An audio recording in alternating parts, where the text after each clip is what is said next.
그럼 말해봐라. 내 집을 말도 없이 팔아버리고 나를 요양원에 보내는 것도, 해외로 니들 가족만 싹 다 이민 간다는 것도 사실이 아니야? 이게 다 네 동생이 거짓말하는 거라고? 아, 진짜. 좀 그냥 알아본 거라고요. 민호 이 자식, 네가 책임져. 엄마, 솔직히 막말로 이런 말 같지도 않은 집에서 계속 살 거냐고요.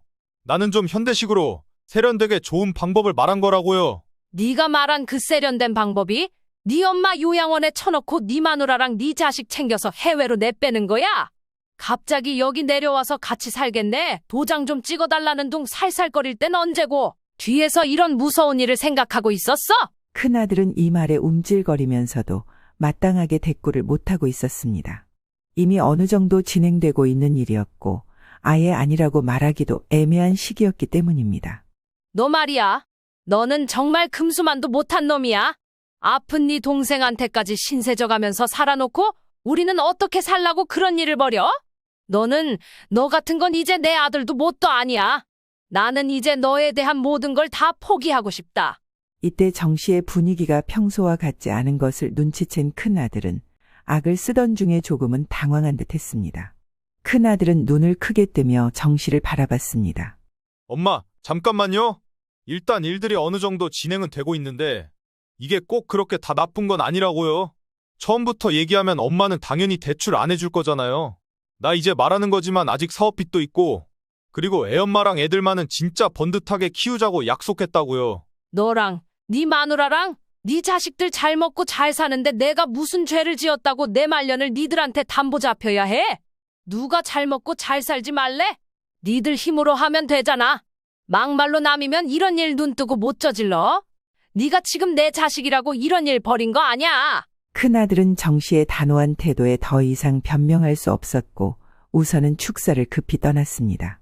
하지만 그럼에도 불구하고 큰아들과 며느리는 아직 이 상황을 포기할 수 없었던지 끝까지 정 씨를 설득하려 했습니다. 수억이 걸려있는 상황이고 고지가 눈앞에 있는데 포기할 수 없던 겁니다. 이번에는 며느리가 절절하게 매달렸습니다. 어머니, 저희가 잘못했어요. 먼저 설명을 드렸어야 했는데 이 사람 사업도 잘 안 풀렸고 서울에서 저희 너무 힘들었어요. 여기 내려와서 제대로 말씀도 못 드리고 급하게 일을 처리하다 보니까 얘네들을 생각해서 좀 마음을 풀어주세요. 이제 와서 저희가 계획한 일들을 다 취소할 수는 없어요. 며느리는 아이들을 끌어안고 울먹이며 매달렸습니다. 큰아들은 정 씨 앞에서 무릎을 꿇으며 간절하게 말했습니다. 엄마, 저희 사정 좀 봐주세요. 일을 진행하는 순서가 뒤바뀐 것도 죄송하고 요양원은 없던 일로 할게요. 저희 나간 뒤에 엄마를 누구한테 맡겨야 할지 몰라서 그런 거예요. 솔직히 민호 저 녀석이 제대로 돌볼 수가 없잖아요. 지 몸도 건사하기 힘든 와중에. 하지만 정 씨의 표정은 굳어 있었습니다. 눈에는 울분과 실망이 서려 있었습니다. 이 와중에도 너는 네 불쌍한 동생을 찜 다루듯이 하는구나. 내가 그동안 자식 둘을 키우면서 어쩜 이렇게 다른지 내 배에서 나왔는데도 너무 달라서 희한했다.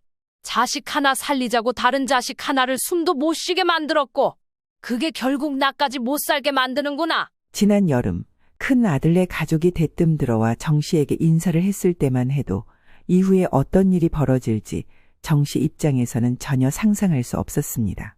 평소 얼굴 보기 힘든 큰아들이었고 모처럼 손주들까지 다 데리고 왔기에 그저 반갑게 맞았습니다. 엄마, 저 왔어요. 집사람이랑 애들도 데리고 같이 왔어요. 요새 건강은 괜찮으세요? 저희 얼마간 여기 좀 지내려고요. 정 씨는 갑작스럽게 찾아온 큰아들과 손주들의 얼굴을 보며 반가우면서도 다소 이상한 예감이 들었습니다. 그래, 너희들 정말 오랜만에 오는구나. 무슨 일이라도 있어? 오기 전에 연락이라도 하지. 그런데 큰아들은 물을 한 잔 마시더니 주저하지 않고 본론부터 꺼냈습니다. 저기 엄마, 저 좀 도와주세요. 이번에 진짜 마지막이에요. 제가 서울에서 하던 사업 정리하고 지방에서 정착하려고요. 정 씨는 큰아들의 갑작스러운 말에 당황했습니다. 갑자기 무슨 소리야? 너 서울에서 옷가게 하고 있는 거 아니었어? 그러고 보니 일은 어떻게 하고 온 거야? 그게 사업이 요새 잘 안 풀려서 접었어요.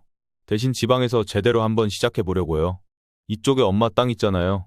요즘 젊은 사람들 이렇게 근교 쪽에 크게 대형 카페 많이 지어요. 진즉에 이쪽을 생각했어야 했는데 제가 너무 늦게 판단한 거죠. 뭐야? 엄마 땅을? 그건 그건 그렇게 쉽게 결정할 게 아니야. 네 외할아버지가 엄마 물려주신 거고 갑자기 이렇게는 안 돼. 에이 엄마, 진짜 이번 한 번만 좀 생각해 주세요. 그리고 저희 가족도 여기서 엄마랑 같이 살 생각으로 내려온 거예요. 사업도 하고 엄마랑 같이 오순도순 함께 지내고 싶어서요. 정 씨는 큰아들의 말을 듣고도 쉽게 고개를 끄덕이지 못했습니다. 민수야, 네가 무슨 일을 해보겠다는 건 좋은데 그 땅은 네 동생 민호 목도 포함된 거야. 네가 그걸 담보로 대출받으면 쟤는 어떻게 하라고? 그건 내가 딱 잘라서 결정을 할 수가 없어. 그런데 이때 자식도 아닌 며느리가 대뜸 나서서 견적을 내는 것입니다. 어머니, 도련님도 이제 나이가 있으시잖아요. 독립해야 할 때 아닌가요? 저희도 아이들 데리고 이사 내려오면서 이렇게까지 부탁드리는 건 다 이유가 있어서예요. 도련님도 이해해 주실 것 같은데요. 정 씨는 여전히 고민스러워했지만 마침 거실로 나온 작은 아들이 형과 형수를 보며 말을 보탰습니다. 엄마, 괜찮아요. 형이 잘 되면 엄마도 편하시잖아요. 저는 집 근처에 원룸 하나 얻어서 나가면 돼요. 정 씨는 작은 아들의 말을 듣고 눈가가 촉촉해졌습니다. 민호야, 이건 그 땅은 네 목도 있어. 이렇게 대충 결정할 일이 아니야. 민수야, 이건 좀 생각해보자. 큰아들은 어머니의 말을 가로막으며 작은 아들의 어깨를 가볍게 두드렸습니다. 엄마, 걱정 마세요. 이번엔 진짜 달라요. 민호도 이렇게 양보해줬고 이 목까지 제가 열심히 살려볼게요. 작은 아들도 애써 웃으며 말했습니다. 그래. 형이 알아서 잘 해주겠지. 그리고 여기서 다 같이 사는 거잖아. 형네 가족이 여기서 잘 정착하면 되는 거지. 나도 이 근처에 있으면 되고. 큰아들은 고개를 끄덕이며 정 씨를 설득하기 시작했습니다. 엄마, 저희가 이 집에서 엄마랑 같이 살면서 돌볼게요. 손주들도 있으니 엄마도 덜 외로우실 거예요. 한 번만 믿어주세요. 이날은 저녁 시간 내내 아들과 며느리가 이 동네에 카페를 만들겠다고 조사해온 내용들을 설명했습니다. 정 씨는 마음이 편치 않았지만 아들이 근처 부동산을 통해 조사해온 정보들과 나름 납득이 갈 만한 상황들을 정리해왔기에 결국 승낙하는 쪽으로 결정했습니다. 그러고 얼마 지나 큰아들은 정 씨를 데리고 법무사를 찾아갔고 여기서도 충분히 설명을 들은 뒤 도장을 찍게 되었습니다. 민수야, 엄마 진짜 많이 고민해보고 결정한 거야. 그간 옷가게니 핸드폰 가게니 할 때마다 엄마가 큰 도움은 안 되었다만 이번이 정말 처음이자 마지막이다. 기왕 하는 거 잘해봐라. 걱정 마세요, 엄마. 저도 지금 가족들 생각해서 어깨가 엄청 무거워요. 잘할 테니까 믿어주세요. 정 씨는 일찍이 이 땅을 이렇게 빨리 움직이게 될 줄 몰랐기에 마음은 많이 복잡했습니다. 그저 모든 것이 무난하게 잘 이루어지기만을 바랄 뿐이었습니다. 이제 곧 70을 바라보는 정순자 씨는 두 아들을 키우며 평생을 농사와 축사 일에 헌신하며 살았습니다. 젊은 날 남편을 일찍 여의고 두 아이를 홀로 키워야 했던 그녀의 삶은 고단했지만 자식들을 키워내는 데에는 단 한순간도 포기하지 않았습니다. 올해 42세가 되는 큰아들 강민수는 어려서부터 야망이 컸습니다. 공부보다는 새로운 일에 도전하고 친구들 사이에서도 리더로 나서는 성격이었습니다. 결혼 후에도 큰아들은 여러 사업을 시도했지만 실패를 거듭했습니다. 서울에서의 삶이 녹록지 않았지만 그는 늘 어머니에게 자신이 성공할 것이라고 이야기하며 희망을 품고 있었습니다. 엄마, 저는 이쪽에 빠삭하다니까요. 그래도 몇 달 매출 꽤 이익을 봤어요. 조금만 더 투자해봐요, 저한테. 외삼촌한테도 말씀 좀 해주시고요. 이건 그냥 가족들 안에서 처리해야지 무슨 친척들을 끌어들여. 됐어. 이후론 네가 알아서 해야지. 하여간 엄마는 너무 배포가 좁다니까요. 나는 천성적으로 아버지를 닮았나 봐.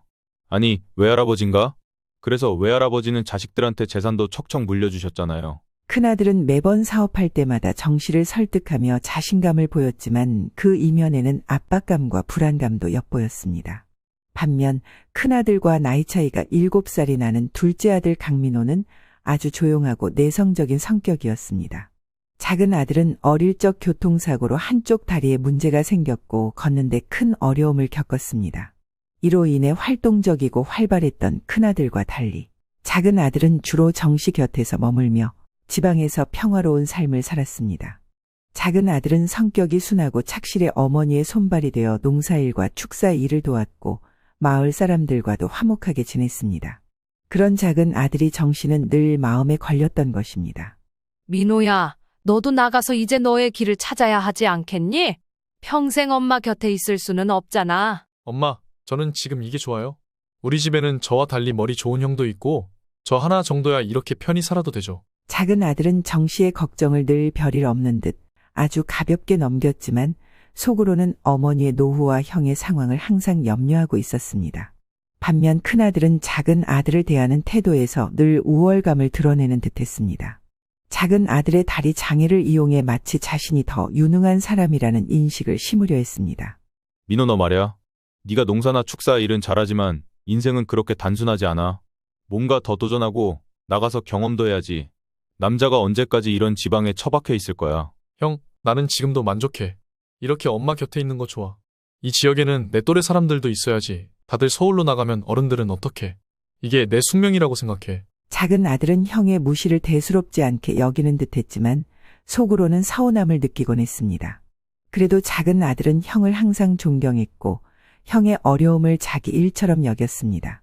큰아들의 결혼 당시 작은 아들은 열심히 일해서 모은 돈 중에 1,000만 원을 축의금으로 냈습니다. 형, 이거 얼마나 도움이 될지 모르겠지만 내 마음이야. 정말 축하해. 와, 민호야. 너 이럴 땐 통이 크네. 고맙다. 형 진짜 행복하게 잘 살게. 조카들이 태어났을 때도 작은 아들은 누구보다 기뻐하며 조카들을 돌봐주었습니다.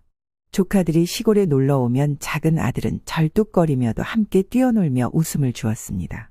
그런 모습을 지켜보는 정 씨는 마음 한편이 짠하면서도 아들이 자랑스러웠습니다. 내 아들이지만 민호 너는 참 마음이 예뻐.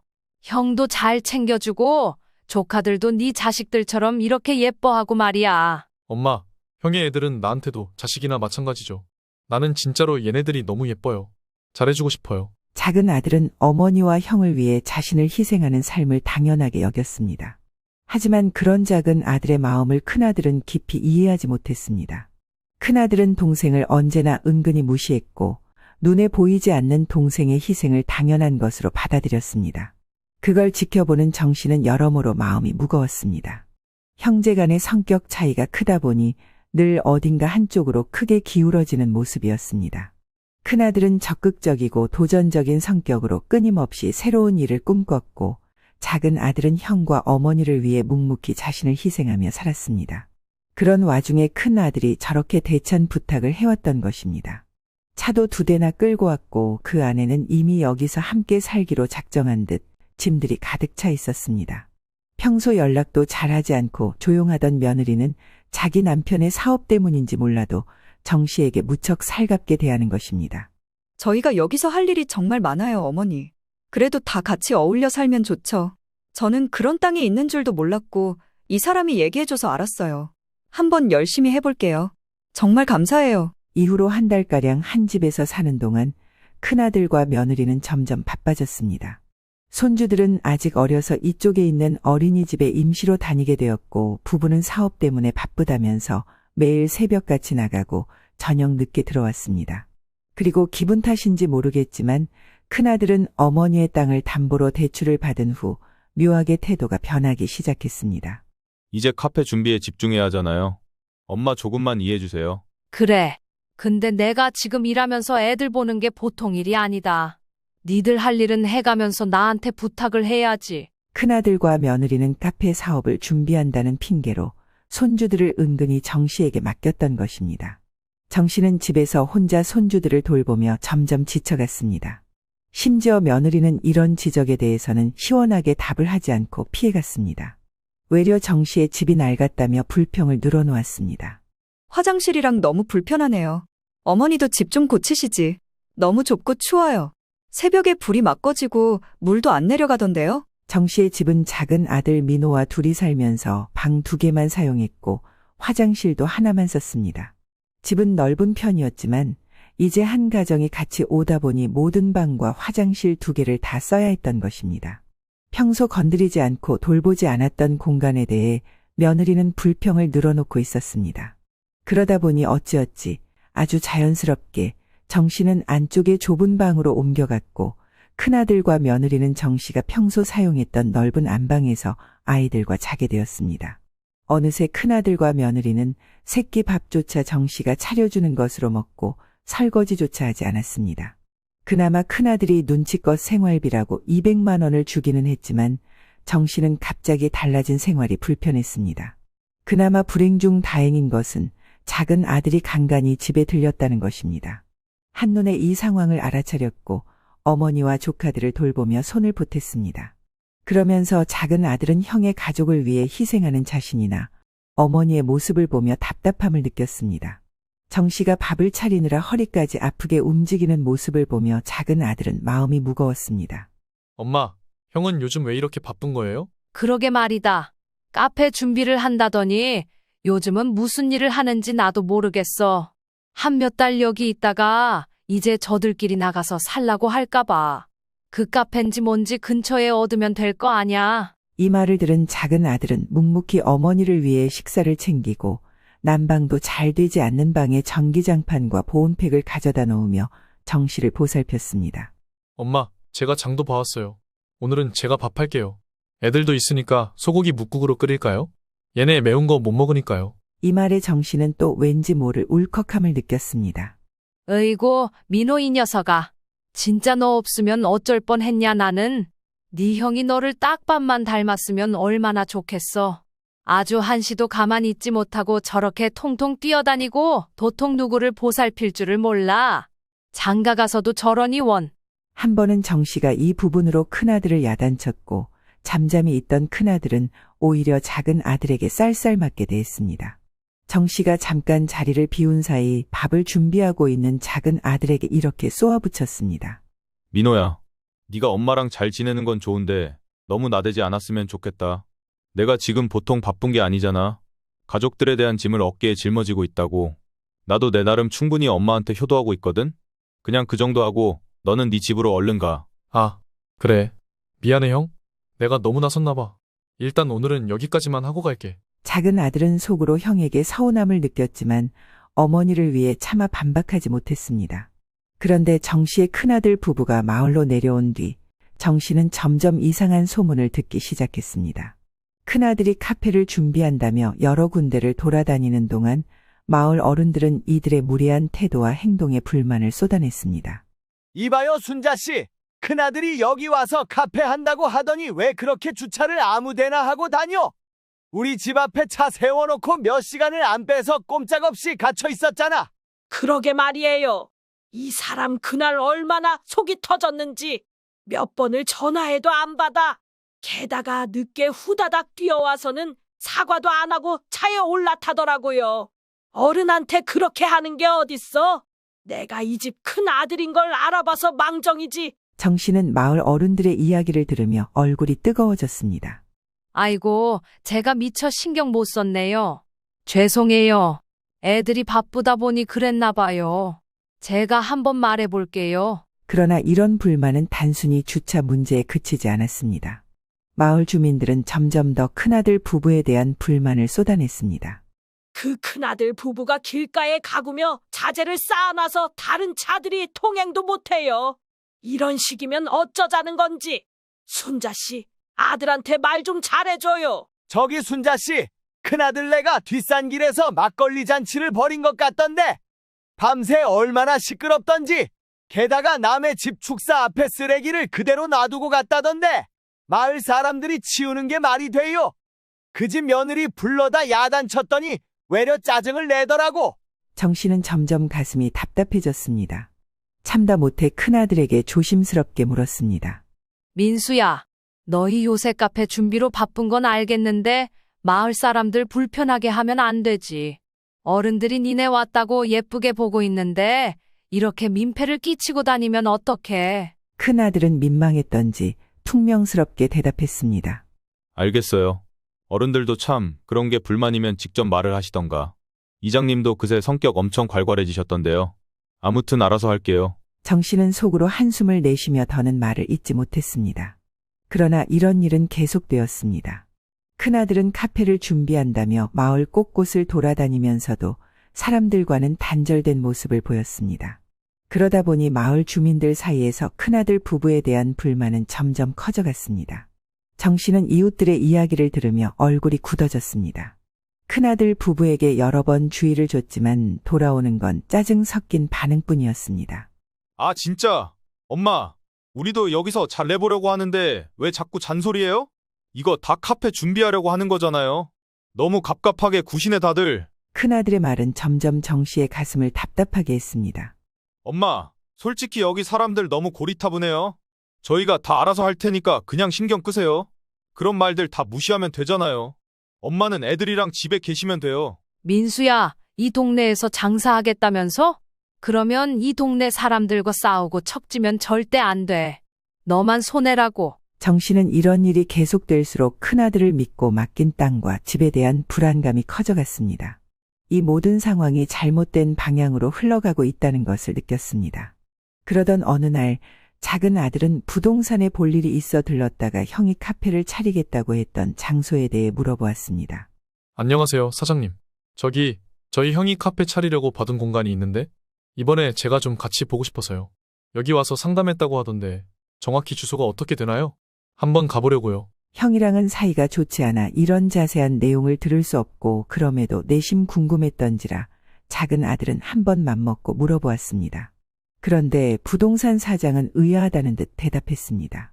그 자리는 이미 대형마트가 들어오기로 계약됐는데요. 카페라니요? 그런 얘기는 들어본 적도 없는데 그 정씨 아주머니 큰아들 말하는 거죠?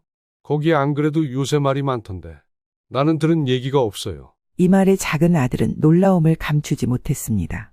형이 그 자리를 카페 용도로 봐두었다고 했던 말이 떠올랐습니다. 자세히는 몰라도 상황이 이상하게 돌아가고 있다고 생각했습니다. 며칠 뒤 작은 아들은 잠깐 어머니 집에 방문했다가 엉망이 된 집 청소를 대신 하던 중 다소 충격적인 상황을 마주하게 되었습니다. 형네 가족이 대신 쓰고 있는 안방에서 해외 이민과 비자 관련된 문서를 보게 된 것입니다. 박람회라든지 전문 회사에 가서 상담하고 받아온 팜플렛들이 가득히 있었고 작은 아들은 이걸 보고 고민에 빠졌습니다. 마침 그때 잠깐 집에 들린 큰 아들이 안방에 들어왔고 작은 아들은 용기를 내어 물었습니다. 형, 이게 뭐야? 카페 준비한다더니 설마 해외 이민을 준비하는 건 아니지? 보니까 다 최근에 받아온 팜플렛 같은데. 그러자 큰아들이 작은 아들을 노려보며 차갑게 대답했습니다. 민호야, 신경 끄고 네 할 일이나 해. 다 잘 되면 너도 좋고 엄마도 좋은 거야. 형, 이렇게 그냥 넘길 얘기가 아니잖아. 이게 무슨 말이야? 나도 제대로 알고 싶어. 너랑은 상관없다니까. 아무튼 그래, 엄마도 나중에 모시고 갈 거야. 그러니까 조용히 좀 있어라. 괜히 나대서 잘 될 일 망치지 말고. 형, 왜 그렇게 말을 해? 나는 그냥 이 상황을 정확히 알고 싶은 거야. 형이 가족들 신경 쓰느라 힘들다는 건 알지만 이 정도는 자세히 물어봐도 되잖아. 그니까 네 인생이나 신경 쓰라고. 나는 내 애들 너처럼 이런 지방에 처박혀 살게 하기 싫거든. 그게 내가 아빠로서 해야 할 일이야. 네가 뭘 알겠냐? 작은 아들은 형의 말에 깊은 상처를 받았습니다. 어머니에게 이 사실을 바로 알릴까 고민했으나 그럴 수도 없었습니다. 이 사실을 어머니가 어떻게 받아들일지, 지금도 충분히 형의 돌발적인 행동에 스트레스를 받고 계신데 심히 충격받지 않을까 걱정되었기 때문입니다. 그는 형이 대출금을 어떻게 쓰고 있는지, 과연 이 상황이 어떻게 될지를 확인해 보고 싶었습니다. 그 와중에 집에 들어온 형수는 본인의 도련님인 작은 아들을 보고 인사도 하지 않았고 조카들은 신나게 뛰어놀며 집을 어지르고 있었습니다. 이때 지쳐서 잠든 쪽방 한켠의 어머니를 보며 마음이 복잡해졌습니다. 하지만 세상이 작은 아들과 정씨를 버리지 않았던지 너무 늦지 않은 타이밍에 작은 아들은 충격적인 진실을 또다시 마주하게 되었습니다. 형의 윽박지름을 견뎌가며 그새 몰래 부동산이며 여기저기 알아보러 다닌 결과 역시나 형인 민수가 카페를 알아본 적이 없고 계약한 내용도 없다는 것을 확인한 것입니다. 게다가 작은 아들은 이번에야말로 움직여야겠다고 생각했습니다. 그간 형의 압박에 눌려 참았지만 세 번째 찾아간 부동산에서 너무나 소름 끼치는 내용을 들었기 때문입니다. 형이 저희 집을 내놨다는 거죠? 매물로. 그 사실은 전혀 몰랐던 내용인데요. 큰아들은 본인 어머니와 동생에게 아무런 논의도 없이 무작정 집을 내놔버렸습니다. 사실 이때만 해도 작은 아들은 형이 해외 이민을 준비하며 어머니를 데려갈 계획인 건가, 그래도 어느 정도는 형을 믿는 부분이 있었습니다. 하지만 문서까지 들고 자신을 찾아온 동생에게 큰아들은 어지간히 짜증이 났던지 마구 호통을 쳤습니다. 그리고 모든 진실을 전해들은 작은 아들은 온몸이 떨리는 걸 느꼈습니다. 잠깐만, 해외가 아니라 엄마를 요양원에 보내겠다고. 카페를 안 하고 거짓말로 대출 받은 것도 모자라서 그걸로 형네 가족들만 해외를 가겠다는 거야? 엄마는 요양원에 보내고? 큰아들은 작은 아들을 노려보며 말했습니다. 네가 뭘 몰라서 그러는데 요즘 요양원 되게 잘 돼 있어. 지금 살고 있는 이 거지 같은 집보다는 훨씬 낫지. 그리고 네가 언제까지 엄마를 모실 건데? 엄마도 여기 할머니 할아버지 같은 사람들이랑 어울리지 말고 그쪽에서 좀 제대로 된 인간들과 어울리는 게 나아. 말도 안 돼. 그걸 왜 형이 정해? 엄마는 여기서 잘 지내셨어. 형네만 없으면 된다고. 형네 가족이 내려오기 전까지 엄마는 무던하게 잘 살았어. 이건 엄마를 완전히 배신하는 일이야. 입 다물고 있어. 너 엄마한테 입 뻥긋해서 일 피곤하게 만들면 가만 안 있을 거야. 그리고 뭐? 배신? 웃긴다 너. 너보다는 내가 훨씬 더 실리적이고 현실적이야. 넌 진짜 엄마한테 뭐가 도움이 되는지 전혀 머리가 안 돌아가는 거지. 안 되겠어. 나는 엄마한테 이 사실을 알려야겠어. 그러자 순간적으로 불이 확 하고 일어났고 작은 아들은 본능적으로 본인의 뺨을 감싸며 만졌습니다. 그와 동시에 큰아들은 위협적으로 작은 아들을 붙들었고 두 사람 다 몸이 떨리고 있었습니다. 몇 번을 말해?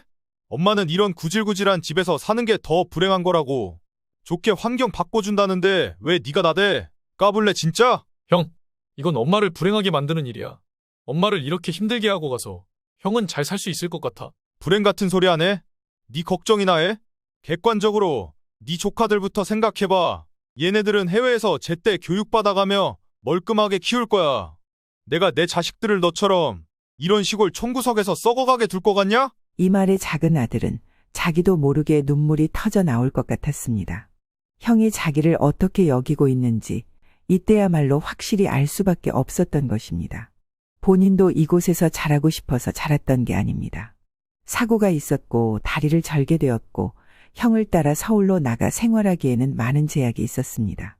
그런 상처를 안고도 착실하게 엄마와 형을 아끼며 열심히 살아왔는데 형은 자신을 짐작도 못하게 벌레만도 못하게 취급하고 있었습니다. 하물며 형수까지 그런 형의 생각을 잘 아는지 집안에서 마주쳐도 제대로 인사도 하지 않았습니다. 이런 멸시와 고통 가운데 많은 것을 눌러왔던 작은 아들은 애써 감정을 억눌렀습니다. 태어나서 처음으로 형을 매섭게 노려보았습니다. 형, 난 이곳에서 썩고 싶어서 있었던 게 아니야. 사고로 이렇게 됐고 엄마와 형을 돕기 위해 이곳에 남은 거야. 그리고 여기서 지내는 걸 왜 그렇게 저주하든 말해? 내 인생을? 왜 형이 판단해? 게다가 엄마의 인생까지 멋대로 쥐락펴락하려고 하다니. 용서 못해. 작은 아들은 부어오른 뺨을 부여잡고 일어나 멱살 잡힌 손을 거칠게 뿌리쳤습니다. 그동안 난 숱하게 참으려고 했어. 형이 가족을 위해 노력한다고 믿고 싶었으니까. 근데 엄마를 요양원으로 보낸다니 이건 안 돼. 이제 나랑 형은 완벽한 평행선이야. 형 뜻대로 되지 않을 거야. 그러고 일어나 작은 아들은 거칠게 문을 닫고 밖으로 나왔습니다. 다리를 절뚝이며 형으로부터 들은 매서운 말들과 손길을 기억하며 연신 눈물이 얼굴을 타고 흐르는 게 느껴졌습니다. 그럼에도 이제 그런 사소한 것에 신경을 기울일 때가 아니었습니다. 그저 어머니가 계신 축사 방면으로 계속해서 발을 움직여 서러움을 참고 독한 마음으로 나아갔습니다. 축사에서는 여느 때처럼 정 씨가 소들을 돌보고 있었고 어릴 적부터 늘 익숙했던 그 풍경이 새삼 서글프게 느껴졌습니다. 작은 아들은 정 씨를 보자마자 숨을 토해내듯 다급하게 말을 걸었습니다. 엄마, 나 할 말이 있어요. 정 씨는 작은 아들의 다급한 표정을 보고 놀랐습니다. 어머, 민호야. 너 얼굴이 왜 그래? 누가 너를 때린 거야? 작은 아들은 자신의 상황을 설명할 시간이 없다고 생각했습니다. 곧장 용건부터 말했습니다. 이 부분은 참 형제가 닮아 있습니다. 긴 말 하지 않고 본론부터 얘기하는 것. 그러나 큰아들인 민수는 자기 이익만, 작은 아들인 민호는 남을 위한 일을 먼저 말합니다. 엄마, 형이 엄마를 요양원에 보내려고 해요. 그리고 애초에 땅 담보로 대출받은 것도 카페 할 계획이 아니었어요. 가족 전체 해외로 나갈 계획을 세우고 있더라고요. 이건 아니다 싶어서 이렇게 말씀을 드려요. 예상했던 대로 정 씨는 충격을 받았습니다. 뭐라고? 그게 무슨 얘기야? 너 어디서 잘못 들은 얘기 아냐? 카페를 안 한다니? 해외? 요양원? 그게 다 뭐냐고? 작은 아들은 눈을 질끈 감으며 떨리는 손으로 핸드폰 화면을 정 씨에게 내밀었습니다. 그 안에는 그간 발견할 때마다 찍어두었던 해외 비자 관련 문서, 요양원을 알아본 내역 그리고 부동산의 집을 매매로 내놓았다는 내용까지 전부 담겨져 있었습니다. 이게 증거예요. 제가 그동안 볼 때마다 찍어두고 부동산 사장님께도 여쭤보고 듣게 된 내용이에요. 저는 정말로 형이 엄마와 형네의 가족을 위한다고 생각했는데 많이 실망했어요. 정 씨는 작은 아들이 가져온 증거들을 하나하나 살펴보며 큰 충격에 빠졌습니다. 내용을 읽을수록 손이 떨려와 제대로 들고 있을 수 없었습니다. 내가 평생을 아들 두 놈 잘 키워보겠다고 그렇게 고생하며 살았는데 나랑 상의도 안 하고 이런 짓을 벌였다고? 민호야, 네 형이 어쩌면 이럴 수가 있니? 정 씨는 손을 가슴에 얹고 한참을 숨을 몰아쉬었습니다. 그때 큰 아들이 급하게 축사로 뛰어들어왔습니다. 눈치가 워낙 빠른 편이라 정 씨의 표정과 그 옆에서 굳은 얼굴로 노려보는 작은 아들을 보며 이미 상황 파악을 한 듯했습니다. 엄마, 저기 민호, 저 녀석이 지금 무슨 얘기를 했는지 모르겠지만 다 오해예요. 잠깐 저랑 얘기 좀 하세요. 네? 오해? 이거 뭐야? 이거 다 설명해봐.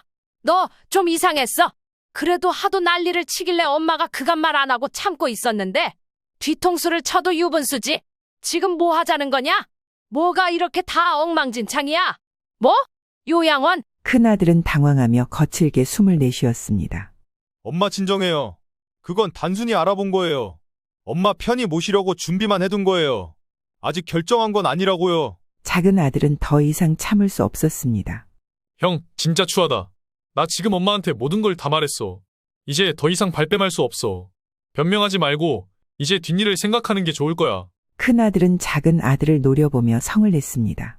아니 엄마, 제 말 좀 들어보라니까요? 이런 때 왜 저런 녀석 말을 듣냐고요. 나는 다 계획이 있고 설명하려고 했어요. 그럼 말해봐라. 이게 다 민호가 거짓말하는 거야? 해외로 니들 가족만 싹 다 간다는 것도 이 집 말도 없이 팔아버리고 나 요양원에 보내는 것도 사실이 아니야?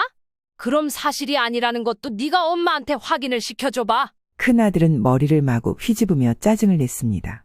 아 진짜 좀 그냥 알아본 거라고요. 일도 안 되는데 왜 이렇게 사방으로 다들 짜증나게 만들어. 민호 이 자식 네가 책임져. 엄마 솔직히 막말로 그런 거지 같은 집에서 계속 살 거냐고요. 나는 좀 현대식으로 세련되게 좋은 방법을 말한 거라고요. 네가 말한 그 세련된 방법이 네 엄마 요양원에 쳐넣고 네 마누라랑 네 자식 챙겨서 해외로 내빼는 거야? 갑자기 여기 내려와서 같이 살겠네. 도장 좀 찍어달라는 둥 살살거릴 땐 언제고 뒤에서 이런 무서운 일을 생각하고 있었어? 큰아들은 이 말에 움찔거리면서도 마땅하게 대꾸를 못하고 있었습니다. 이미 어느 정도 진행되고 있는 일이었고 아예 아니라고 말하기도 애매한 시기였기 때문입니다. 너 말이야. 너는 정말 금수만도 못한 놈이야. 아픈 네 동생한테까지 신세져가면서 살아놓고 아주 돈이 될 만한 건 싹 다 물고 늘어져야 속이 편하냐? 너는 너 같은 건 이제 내 아들도 뭣도 아니야. 나는 이제 너에 대한 모든 걸 다 포기하고 싶다. 이때 정 씨의 분위기가 평소와 같지 않은 것을 눈치챈 큰아들은 악을 쓰던 중에 조금은 당황한 듯했습니다. 큰아들은 눈을 크게 뜨며 정 씨를 바라봤습니다. 엄마 잠깐만요. 일단 일들이 어느 정도 진행은 되고 있는데 이게 꼭 그렇게 다 나쁜 건 아니라고요.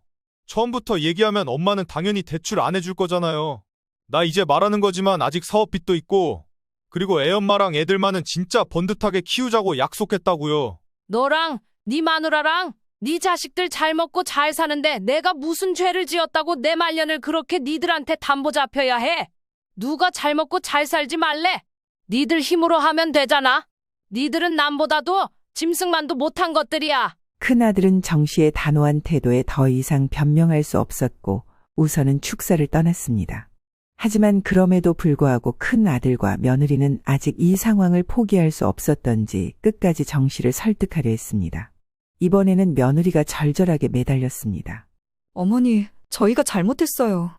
먼저 설명을 드렸어야 했는데 이 사람 사업도 잘 안 풀렸고 서울에서 저희 너무 힘들었어요.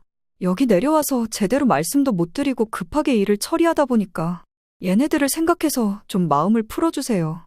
이제 와서 저희가 계획한 일들을 다 취소할 수는 없어요. 며느리는 아이들을 끌어안고 울먹이며 매달렸습니다.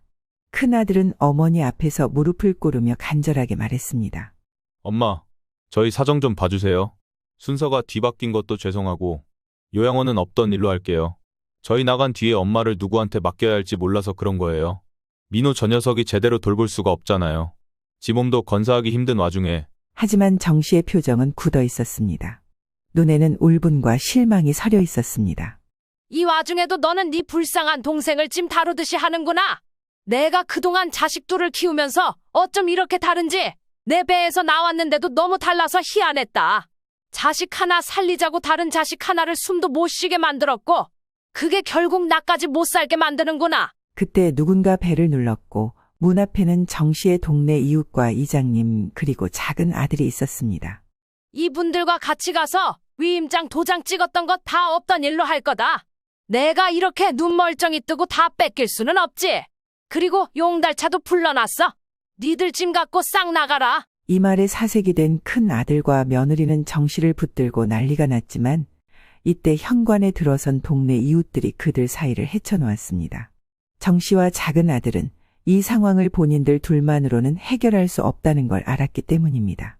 이웃들에게 도움을 청했고 그리하여 빠져나갈 구멍 없이 기존에 작성했던 모든 것들을 원위치로 돌려놓았습니다.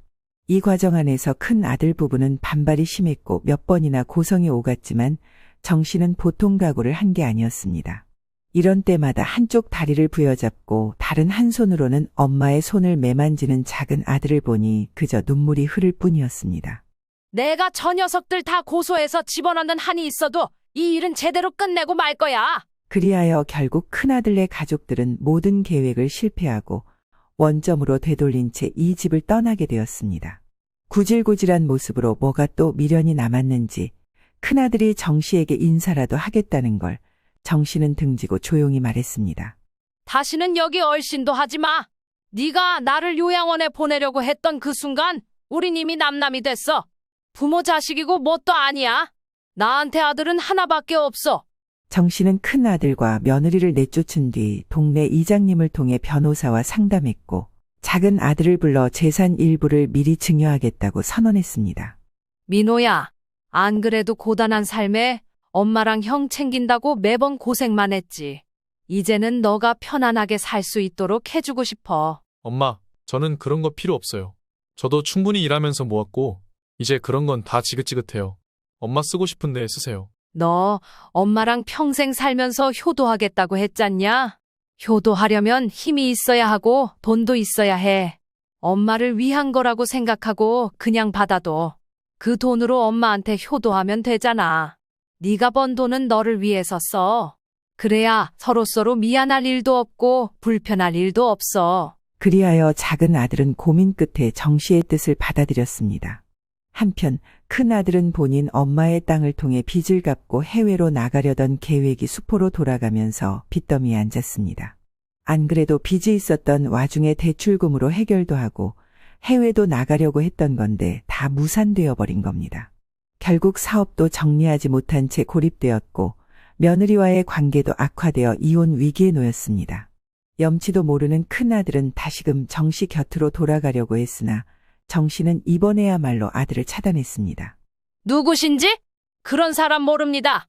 전화 끊습니다. 다급해진 큰아들은 동생에게 전화를 걸었지만 작은 아들 역시 같은 반응이었습니다. 다시는 얼굴 보지 말자, 형. 같이 얽힐수록 서로에게 상처만 될 뿐이야. 형 인생 열심히 살아. 건강하길 바랄게. 끊어. 아무에게도 기댈 곳 없이 혼자 고립된 큰아들은 이제서 자신의 잘못을 뒤늦게 깨달았지만 대가는 확실하고 혹독하게 주어졌습니다. 본인이 속해 있던 가정 그리고 본인이 이룬 가정 모든 곳에서 연이 끊어지고 말았습니다. 이후 작은 아들은 정 씨와 함께 새 아파트로 이사했습니다. 노후화된 집을 정리하고 신축 아파트로 옮긴 두 사람은 새로운 환경에서 삶을 시작했습니다. 엄마, 여기 참 좋네요. 이제 고생 그만하시고 이런 환경에서도 같이 지내보면 좋잖아요. 그래, 민호야. 바꾸려면 바꿀 수도 있었을 텐데 이번에 느낀 게 참 많구나. 그렇게 정 씨 모자는 새로운 아파트에서 서로 의지하며 조용하고 평화로운 삶을 이어갔습니다.